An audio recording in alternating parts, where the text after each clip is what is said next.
네, 안녕하십니까. 김동희 강사입니다. 저는 현재 대치 다원과 대치 세움에서 수업을 진행하고 있습니다. 제가 오늘 말씀드리려고 하는 부분은 방학 특강 때 진행할 통합과학과 생명과학 원에 대한 수업 말씀드릴 수 있도록 하겠습니다. 제가 오늘 말씀드리려고 한 부분은 총 4가지를 가지고 이제 말씀을 드리려고 하는데, 첫 번째는 수업을 진행할 통합과학의 특징, 두 번째는 생명과학의 특징, 그리고 세 번째는 이 모든 수업들이 어떤 식으로 좀 구성이 되어져 있는지, 그리고 마지막 네 번째로는 관리적인 측면에 관련지어서 말씀드릴 수 있도록 하겠습니다. 먼저 첫 번째로 말씀드릴 부분은 역시나 이제 통합과학에 대한 부분인데, 제가 말씀드리지 않아도 우리 학부모님들께서 이미 너무 잘 알고 계시겠지만, 통합과학은 이제 수능에서 보는 수능시험 과목으로 변형이 되었습니다. 따라서 통합과학 1과 통합과학 2로 나누어져 있는 고등학교 1학년 수업에서부터 정확하고 그리고 분명하게 우리가 내용을 정확하게 알고 있어야 고등학교 3학년까지 그 내용들이 이어질 것으로 당연히 예상을 하고 있는 것이고요. 두 번째로는 이 통합과학에서 통합과학 내신을 받을 때 1등급을 받는 게 우리한테는 너무나 중요한 문제입니다. 이랬을 때 통합과학 1등급 컷 같은 경우에 지금 현재 많은 이제 변화가 있었기 때문에 1등급 컷이 거의 대부분의 학교에서 90점 초반대로 지금 점수가 나오고 있습니다. 따라서 이러한 초반대 점수를 우리가 좀 막기 위해서 제일 중요한 부분은 물화생지로 나누어져 있을 때 물리와 화학에 대해서 명확하게 아는 게 좀 중요하다고 생각을 하는 것이고, 이 부분들은 언제나 등급을 결정지는 요소로서 작용을 합니다. 그리고 생명과학과 지구과학 같은 경우에는 좀 상대적으로 난이도가 좀 낮은 편이기 때문에 우리 아이들이 내신을 준비할 때 좀 공부를 하더라도 이 부분들을 좀 따라갈 수 있었겠지만, 물리나 화학 같은 파트에서 정확하게 준비가 되어져 있지 않다면 학생들이 너무나 어려움을 겪는 것을 이번 내신을 통해서 역시나 다시 한번 확인하였기 때문에 이번 방학을 통하여서 물리나 화학을 분명하게 준비하는 게 저는 중요하지 않을까라고 생각을 합니다. 따라서 지금 보시게 되면은 통합과학 1, 2에서 물리와 화학 파트가 다음과 같이 약 3개의 소단원 정도로 구성되어져 있습니다. 통합과학 1 같은 경우에는 이제 역학과 관련된 이야기가 나오는 것이고요. 통합과학 2에서는 에너지와 관련된 이야기, 그리고 전기 파트가 좀 들어가고 있다. 그리고 화학 같은 경우엔 통합과학 1에서는 원소의 주기성과 화학 결합에 관련된 이야기, 그리고 두 번째로는 통합과학 2로 갔을 때는 산화환원과 그리고 중화반응, 그리고 이번에 이제 추가된 내용이 에너지 출입과 관련된 내용입니다. 그러니까 이번 통합과학에서 제일 중요했던 부분은 이 중화 반응에 대해서 좀 정확하게 아는 게 통합과학 2에서 이제 핵심 포인트가 됐는데, 에너지 출입 파트 같은 경우에는 사실 난이도는 쉽지만 학생들이 접근하기엔 사실 너무나 어려운 파트여서 이 부분까지 좀 같이 믹스해서 보는 게 중요하지 않을까라고 생각을 합니다. 그리고 이제 생명 파트와 지구과학 파트가 역시나 이제 거의 3단원 내지 4단원의 소단원으로 이루어져 있고요. 이 부분들 같은 경우에는 암기적인 요소가 매우 강하기 때문에 이 부분 같은 경우에는 우리가 내신을 준비할 때 좀 압축적으로 공부할 필요가 있다라고 말씀드릴 수 있을 것 같습니다. 그래서 다시 한번 보게 된다면 통합과학 1과 통합과학 2에서 물리와 화학 파트는 역시나 이제 자유낙하 운동, 운동과 충격량, 그리고 화학 파트에서는 화학결합과 물질의 성질 파트, 그리고 전자기유도 중화 반응이 역시나 가장 중요한 주제이지 않을까 싶습니다. 따라서 실제 문항들을 이제 우리가 봤을 때 어떻게 나오는지 좀 아는 게 중요하다라고 저는 생각을 하고, 중력을 받는 이제 물체 운동 같은 경우에는 역시나 모식도로 나옵니다. 근데 이제 모식도만 나오는 게 아니라 다음과 같이 식이 나오는데, 그냥 숫자 공식으로 나오는 것이 아니라 문자 형식으로 나오기 때문에 학생들이 접근하기가 많이 어려워한다라는 점, 그리고 운동과 충격량 같은 경우에는 역시나 이제 단위적인 부분에 대해서 많이 건드리고 있는 것을 볼 수가 있습니다. 또한 그래프에 대한 해석이 너무나 중요한데, 다음과 같이 이제 Y축이 힘이고 X축이 시간이라고 나왔기 때문에 이 X축과 Y축의 그 면적을 바탕으로 해서 이 면적값이 충격량에 대한 이야기구나 라고 우리가 해석을 할 수 있어야 되는 것이고, 평균임에 대한 이야기까지도 같이 나올 수 있어야 된다라고 생각을 해주시면 되겠고요. 정기적 성질과 관련된 이야기가 역시나 이제 1학기 때 자주 나오는데, 이 포인트가 생각보다 학생들이 암기적인 요소에서 많이 힘들어합니다. 그래서 이 부분까지도 같이 건드릴 수 있도록 하려고 하는 것이고, 그 다음에 이제 2학기 때 배우는 전자기 유도 파트 같은 경우에는 다음과 같이 이제 모식도, 그래프, 이 해석들이 역시나 들어간다라는 것이고요. 이 부분들에 대한 미리 공부가 역시나 필요하다라고 생각해 주시는 게 맞을 것 같습니다. 그다음 화학 같은 경우에는 화학 파트에서 이제 1학기 때 주된 내용이 역시나 화학결합과 그리고 주기적인 성질성과 이제 관련된 내용들이 나오는데 다음과 같이 이제 간단하게 모식도로만 나오면은 좀 그래도 쉬운 편에 해당을 하겠지만 다음과 같이 이렇게 분수 형태꼴로 나옵니다. 전자수분의 양성자수 그리고 원자만 나오는 것이 아니라 이온 자체로도 나오기 때문에 이러한 부분들을 우리가 미리 공부하지 않는다면 많이 어려울 것이다 라고 생각을 해주시는 게 맞겠고요. 두 번째로 이제 화학 파트 같은 경우에는 중화 반응에 대한 이야기가 이제 저는 2학기 때 가장 주된 포인트라고 생각을 합니다. 그래서 중화 반응에 관련된 그래프들이 다음과 같이 나오고 도표 형식으로 나옵니다.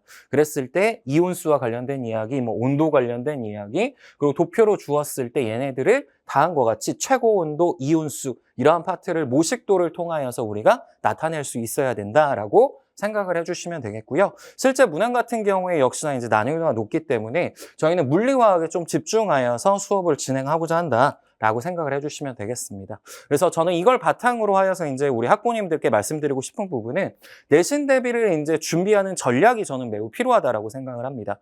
그래서 이 준비 전략에서 이제 첫 번째로는 원리 기반의 구조가 좀 많이 필요로 한다. 그냥 단순한 암기가 아니라 내용을 이해하고 그 내용이 이해를 바탕으로 하여서 암기를 실제적으로 적용할 수 있는 훈련들이 필요하다라고 생각을 하는 것이고요. 두 번째로는 계산이나 그래프 문제에 대한 체화가 필요하다라고 생각을 합니다. 그래서 조건 해석에 대한 부분, 그리고 이제 제일 중요한 부분이 저는 단위 변환과 그래프에 대한 이해라고 생각을 합니다. 거의 물리화학 파트에서 이제 가장 많은 부분을 해석을 해야 되는 게 단위 변환과 그래프라고 해석을 해야 되기 때문에 이 부분을 정확하게 좀 연습하는 게 필요하다. 그리고 이제 세 번째로는 단원 연결과 이제 복합 문항에 대한 대비라고 이제 제가 적었는데 이 부분 같은 경우에는 우리가 28년도 수능과 관련 지어서 나왔던 문제들이 좀 있었습니다. 그래서 그 대비 문제들을 봤을 때 연계 문항에 대한 중요성이 계속해서 나왔고 학교 선생님들께서 그 부분들을 역시나 중요시 여기시고 문제로서 실제로 내고 계십니다. 그래서 뭐 대표적으로 힘 나오면은 일과 에너지, 열 에너지 이런 것들이 이제 좀 같이 합쳐져서 복합적으로 나오는 것이기 때문에 이러한 부분들을 미리 준비하는 게 매우 필요하다라고 말씀드릴 수 있을 것 같습니다. 두 번째로 말씀드리려고 하는 부분은 이제 생명과학과 관련된 부분인데, 이제 22계정 이제 생명과학과 유전 파트가 이제 좀 같이 연계지어서 제가 좀 수업을 진행을 하려고 합니다. 특별히 이제 가장 중요한 부분은 저는 이제 유전 파트가 난이도가 높기 때문에 이 부분을 좀 수업을 좀 집중적으로 진행하려고 한다라고 생각을 해주시면 되겠고요. 기본적인 특징 같은 경우에는 기본 학점이 이제 4학점이라서 한 학기 때 이제 우리가 한 학기 분량 정도로 이제 진행이 됩니다. 그래서 상대평가 형식으로 역시나 이제 동일하게 진행을 하는 것이고 수능 범위에서는 제외가 됐습니다. 하지만 내신에서 핵심 과목으로서 역시나 들어가는 부분이기 때문에 이 부분에 대해서 좀 많이 생각을 할 필요가 있다. 그리고 이제 세 번째로는 연계사고력, 그래프에서 이런 능력들이 이제 이 부분에서 많이 필요로 하기 때문에 미리 선행할 필요가 있다라는 부분들을 가지고 좀 생각을 해주시면 좋을 것 같습니다. 제가 이렇게 말씀드릴 수 있었던 이유는 뭐냐면 이게 이제 서울대에서 나왔던 지금 우리 학생들이 어떠한 부분들에 대해서 선택 과목을 선정을 해야 될지, 이제 경희도에서 나왔던 이 선택 과목에 대한 부분들을 가지고 잠깐 설명을 드리려고 하는데, 여기 보시게 되면은 뭐 물리학, 화학, 생명과학, 지구과학을 각각 들어야 되는 부분들이 있습니다. 특별히 생명과학 같은 경우에 이제 자연과학대학, 그리고 뭐 생물과학과 의과대학, 그리고 의과대학 같은 경우에는 아예 세포와 물질대사, 생물의 유전, 생명과학 이 모든 파트가 다 들어간다라고 꼭 반드시 듣고 오라고 이야기를 하고 있습니다. 그러니까 다시 말한다면 의치, 약, 한, 수에서는 역시나 원하는 과목 자체가 생명과학 전체 3가지 과목을 모두 다 이수하기를 원하고 있는 것이고요. 역시나 동일하게 경희대에서도 이 부분들이 다 동일하게 들어갑니다. 또한 생명과학 파트 같은 경우에는 역시나 이 모든 것들을 꼭 반드시 듣기를 원하고 있다라고 대학에서 원하고 있기 때문에 이 부분에 대한 미리 점검과 미리 해석이 필요하다라고 생각을 해주시면 되겠고요. 실제로 이제 대부분의 학교들에서 이번에 선정된 과목들을 이제 보게 된다면 2학년 1학기 때 이제 생명과학, 그리고 2학년 2학기 때와 3학년 1학기 때 거의 생물의 유전 파트를 배운다라고 생각을 해주시면 되겠습니다. 근데 이제 이러한 과목들이 거의 대부분 이제 15계정에서 생명과학원과 생명과학2로 있었던 부분들이 다음과 같이 이제 쪼개져서 3개의 과목으로 들어갔다라고 생각을 해주시면 되겠고요. 특별히 이제 생물의 유전 같은 경우에는 생명과학 파트와 생명과학 2에서 이제 가장 난이도가 높은 파트입니다. 그래서 그 파트들이 그대로 들어가 있기 때문에 생물의 유전 같은 경우에는 매우 난이도가 높을 것이다라고 생각을 하고 있습니다. 그래서 이 생명과학과 생물의 유전에서 나오는 유전 파트만 이제 저희가 좀 보려고 하는데, 생명의 연속성이라고 나와 있는 파트에서는 염색체하고 생식세포에 대한 부분, 특별히 이 생식세포 형성과 관련된 부분들이 난이도가 높기 때문에 이 부분에 대한 준비 과정이 매우 필요하다라고 생각을 해주시면 되겠고, 유전자와 유전물질에선 사람의 유전과 사람의 유전병, 원래 생명과학 1에서 가장 난이도 높은 파트였습니다. 그리고 생명과학 2에서 나오는 유전물질, 유전자 발현, 그리고 유전 발현의 조절, 이 모든 부분들이 들어가 있기 때문에 학생들 입장에서 매우 어렵게 느낄 수밖에 없고, 미리 공부하지 않으면 이 부분 같은 경우에는 3학년 1학기 때 갔을 때 매우 어려울 것이다. 그리고 학점을 쌓기가 좀 많이 어렵지 않을까라고 생각을 하고 있습니다. 그래서 이 각 파트들에서 이제 좀 난이도가 높게 나오는 문제 유형들을 다음과 같이 이제 나타내 봤고요. 우리가 봐야 되는 건 이제 킬러 파트와 이제 준킬러 파트들이 있을 건데, 지금 제가 잡은 이제 커리큘럼 자체는 1차시부터 시작해서 8차시까지 다음과 같은 과정들을 바탕으로 저희가 좀 준비를 하고자 합니다. 그래서 뭐 세포분열과 DNA 상대량, 단일인자 유전, 가계도에서 그다음 다인자 유전, 그리고 유전병, 이러한 부분들이 이제 가장 핵심적인 요소로서 나올 거라고 저희는 생각을 하고 있기 때문에 이 부분들을 위주로 하여서 생명과학을 좀 준비를 하고자 하는 것이고, 유전 파트를 미리 준비를 하고자 한다라고 생각을 해주시면 되겠습니다. 그래서 실제 문학 유형들을 보시게 되면은 뭐 핵상, 핵형, DNA 상대량, 사람의 유전, 이게 이제 이번에 나왔던 수능에서 이제 나왔던 문항들입니다. 근데 이제 이 문항들이 결국은 변형되어서 다시 한번 우리 학교 시험 문제들에 당연히 나올 수밖에 없는 것이고요. 실제로 지금까지 나왔던 학교의 내신 문항 같은 경우에는 모의고사 문항들, 그리고 두 번째로는 EBS에서 나왔던 수능 특강이나 수능 완성의 문항들이 변형되어서 숫자 정도가 좀 많이 변형되어서 나오는 경우들이 많습니다. 그래서 이러한 부분들을 좀 저희가 미리 준비할 필요가 있는 것이고, 지금 우리 학부모님들께서 보시면 알겠지만 예전하고 좀 다르게 결국은 퍼즐 유형들입니다. 그리고 우리가 다음과 같이 OX로 되어져 있는 것과 숫자로 나와 있는 것들을 어떻게 표현하는지가 매우 중요하기 때문에 표현하는 방식에 대해서도 많이 알아야 된다. 그리고 가계도 파트가 이렇게 나올 때 가계도 문제 하나만 나오는 게 아니라 다음과 같이 이렇게 도표를 통하여서 숫자와 같이 연결하고자 한다. 그러니까 DNA 상대량을 잘 연결하는 것들이 매우 필요하다라고 생각을 해주시면 되겠고요. 역시나 이제 동일하게 전사 조절이나 이러한 부분들도 생명과학 2에서 다루었던 부분 역시나 동일하게 나오고 있다라고 생각을 해주시면 되겠습니다. 그래서 이제 생명과학에서도 결국은 어떻게 내신을 좀 준비하는 게 중요하냐가 될 것인데, 첫 번째로는 개념 흐름, 그러니까 결국은 연계 구조를 아는 게 저는 매우 중요하다고 생각합니다. 가장 앞파트에서 나왔던 결국 DNA 상대량 파트가 정확하게 되지 않는다면 뒤쪽으로 가서 뭐 단일인자, 다인자, 그리고 결국은 유전병까지 이 모든 부분들이 연결이 됩니다. 그래서 그 부분들을 우리가 연계 구조로 하여서 학습하는 것들을 좀 대비하고자 한다. 그 다음 두 번째로는 자료 해석형 대비 문항들이 좀 많이 필요로 합니다. 저는 이 부분들은 유형화를 시키는 게 매우 중요하다고 생각을 하는 것이고요. 여러 개의 유형들을 통하여서 분명하게 알아야 된다. 그래서 그 부분들에 대해서 실험이나 그래프형 문항들을 자주 다시 한번 보고자 하는 것이고, 그리고 이제 세 번째로는 실전화 과정이 필요하죠. 그러니까 결국 시험 문제에 나오는 문항들을 우리가 얼마나 많이 풀어봤냐, 얼마나 연습했냐에 따라서 이 부분들은 결국은 타임 어택형 문제로 나올 수밖에 없습니다. 그래서 타임 자체를 좀 줄이는 거에 저희는 집중하고자 하는 것이고, 이 부분들이 이제 테스트 결과에서 만약에 좀 안 좋게 나왔다, 좀 낮게 나왔다 그러면 보완 학습을 통하여서 저희가 클리닉을 좀 같이 진행을 하고자 한다라고 생각을 해주시면 되겠습니다. 그래서 여기에 이제 수업 대상이라고 이제 적어놨는데, 이거는 생명과학이나 유전뿐만이 아니라 우리 통합과학을 듣는 친구들 같은 경우에도 처음 배우는 학생들을 좀 같이 잡고자 합니다. 그래서 결국은 개념 흐름 자체, 그리고 출제 흐름을 명확하게 좀 잡고자 하는 것이고요. 그래서 두 수업 다 개념 60%에 문제풀이 한 40% 정도가 들어갈 예정입니다. 그래서 그냥 단순하게 개념만 보고 끝난다가 아니라 실제 배웠던 개념을 그 수업 당시에 바로바로 직접 문항에 적용해보고 그 문항들을 통해서 좀 아이들이 자신감을 갖게 만들어주고자 한다라고 생각을 하시면 되겠고요. 두 번째로 이제 개념은 좀 그래도 쉽게 좀 파악이 되는데 문제 유형 풀이 자체가 좀 안 되는 친구들이 많습니다. 그래서 그 부분들을 약한 친구들 같은 경우는 저하고 이제 같이 좀 수업을 하면서 문제풀이의 방향성에 대해서 좀 정확하게 알려주고자 한다. 그리고 세 번째로는 꾸준한 관리가 필요한 학생들. 결국은 관리 자체가 우리 아이들이 많이 안 되기 때문에 혼자서 공부하는 학습 자체가 좀 많이 안 되는 경우들이 있습니다. 그래서 테스트하고 클리닉을 통하여서 부족한 부분들을 반드시 확인하고 같이 보완하도록 하겠다라고 말씀드리고 싶은 것이고요. 그래서 이제 세 번째로 이제 말씀드리고자 하는 포인트는 결국은 수업은 좀 어떻게 구성되어져 있냐를 이제 말씀드리고자 합니다. 먼저 저의 수업의 이제 좀 장점을 먼저 말씀드리고 싶은데, 제 수업의 이제 첫 번째 장점은 결국 개념에 좀 강한 학습이라고 저는 수업 생각을 합니다. 제 수업에서는 이제 출제 의도에 맞게 가장 수업을 진행하는 게 중요하지 않을까라고 생각을 하여서 문제 흐름에 맞추어서 좀 개념 자체를 많이 설명을 하는 편이고요. 그리고 어려운 자료도 쉬운 언어로 해석한다.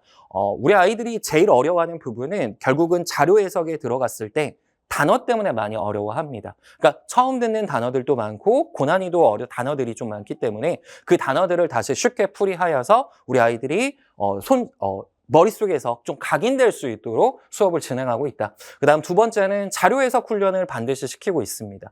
단순하게 그냥 개념 수업하고 끝난다가 아니라 실제 개념 수업하고 그 문항들을 PPT 문항을 통하여서 저희가 좀 자료 해석도 많이 해보고 그림 그래프 도표를 봤을 때 X축과 Y축의 의미는 무엇이고 이러한 부분들을 좀 많이 설명을 하고 있고요. 그리고 세 번째로 이제 반복 학습을 계속해서 하고 있습니다. 수업 시간 내에 여러 번에 걸쳐서 좀 반복을 진행을 하여서 우리 아이들이 분명하게 알고 가자. 그리고 여러 번 듣다 보면 꼭 머릿속에 좀 각인될 수 있도록 하고자 한다라고 생각을 해주시면 되겠고, 그리고 끝까지 완성시킬 수 있도록 학생들의 취약점들은 계속해서 테스트 이후에 점검하고 있습니다. 그래서 우리 친구들이 이제 실제 수업을 듣고 써준 수업 후기들인데 역시나 이제 여러 번 반복해줘서 많이 좋아했다라고 이제 말을 해줬고요. 그리고 이제 문제풀이에 특화된 이제 개념 설명들이 좀 많아서 우리 학생들이 좀 많이 좋았다. 그리고 클리닉에서 바로 오답 패턴들이 좀 바로 확인이 되다 보니까 좀 실수가 많이 줄었다라고 우리 학생들이 좀 많이 이야기를 해주었습니다. 그래서 이러한 수업들을 저는 계속해서 이제 진행을 하고 있는 것이고, 두 번째로 이제 수업 구성의 포인트는 이제 개념이죠. 개념하고 그다음 주간제 그리고 소단원 누적된 이제 테스트를 계속해서 진행을 하고 있습니다. 개념서 같은 경우에는 고1, 고2, 고3에서 모두 다 연계되는 것들을 같이 연결지어서 같이 저희가 개념서를 만들고 있고요. 두 번째로 이제 주간제 같은 경우에 이번에는 좀 교재로 나가고자 합니다. 그래서 테이크 오프라고 하여서 고2, 고3에 있는 모의고사 유형들 그리고 EBS에서 나왔던 뭐 개념 완성이나 문항편이나 이런 부분들을 같이 연계지어서 주차별로 한 40에서 한 60문항 사이 정도의 문항으로, 그리고 좀 난이도가 높은 부분 같은 경우에 한 100문항 정도로 준비하여서 우리 아이들이 실제적으로 좀 준비할 수 있도록 하겠다. 그리고 테스트 같은 경우에는 전주에 배운 내용만 보는 것이 아니라 계속해서 누적시켜서 1주차부터 결국은 마지막 주차까지 그 내용들을 다시 한번 볼 수 있도록 하겠다라고 생각을 해주시면 되겠고요. 실제 교재와 이제 저희 테이크오프로 이제 위클리 테스트 다음과 같이 진행될 예정입니다. 그리고 혼자서 공부하는 친구들을 위해서 수업 동영상은 바로바로 저희 카톡방을 통해서 공유를 해주고 있고요. 모의고사나 주요 문항 같은 경우는 제가 다시 한번 영상 찍어서 우리 학생들에게 공유하고 있습니다. 이제 마지막 말씀드릴 부분은 클리닉과 관련된 부분인데, 클리닉 같은 경우에 이제 수업 전후 1시간은 꼭 필참을 같이 하고자 합니다. 학생들이 그냥 혼자서 공부만 하고 끝나는 것이 아니라 저하고 같이 문제풀이도 하면서 정확하게 그 부분들을 해석하는지 확인할 수 있도록 하겠다라고 말씀드리고 싶은 것이고, 그리고 이제 개별 맞춤 클리닉으로 좀 진행을 하고자 합니다. 학생별로 어려워하는 부분들은 당연히 다를 수밖에 없고 틀린 부분들이 당연히 다를 수밖에 없습니다. 그래서 그 부분들을 관리를 하여서 완성될 때까지 좀 같이 하고자 하는 것이고요. 두 번째로 이제 비대면 클리닉은 카톡을 통해서 지속적으로 질문받고 있습니다. 그것뿐만이 아니라 줌 클리닉을 통해 가지고 우리 학생들이 이제 대면을 못하는 친구들 같은 경우에는 영상을 통하여서 이제 다시 한번 더 자세하게 설명을 하고 있다라고 생각을 해주시면 되겠고, 실제로 이제 클리닉에서 왔을 때 우리 친구들 중에 이제 문제풀이가 안 되는 친구도 있지만 개념이 좀 안 되는 친구들도 있습니다. 이제 개념이 안 되는 친구 같은 경우에는 그래프 모식도를 이제 제가 그릴 수 있도록 미리 조금 공부를 시킵니다. 그래서 실제로 시험으로서 그래프 모식도들을 한번 그려보게 하는 것이고요. 그리고 실제로 이렇게 써보는 연습들을 통하여서 좀 정확하게 암기시키고 갈 수 있도록 하고 있다라고 생각을 해주시면 되겠습니다.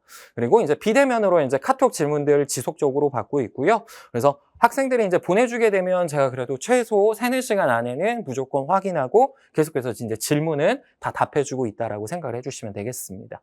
그래서 마지막으로 다시 한번 말씀드리고자 하는 것은 개념 중심의 수업, 그리고 출제 흐름에 맞추어서 문항풀이까지 진행을 하겠다. 두 번째로는 주기적인 테스트를 진행을 하겠다. 그래서 피드백을 명확하게 가져갈 수 있도록 하겠다라는 말씀 드리고 싶은 거고요. 마지막 세 번째는 저는 이 포인트가 이제 가장 중요하다라고 생각을 합니다. 이번 제 수업에서 이제 가장 중요한 부분은 테스트로 확인하고 클리닉으로 좀 완성할 수 있도록 하고자 한다라고 생각을 해주시면 되겠고, 그래서 반복 학습할 수 있도록 하겠다라는 부분 말씀드리고 싶습니다.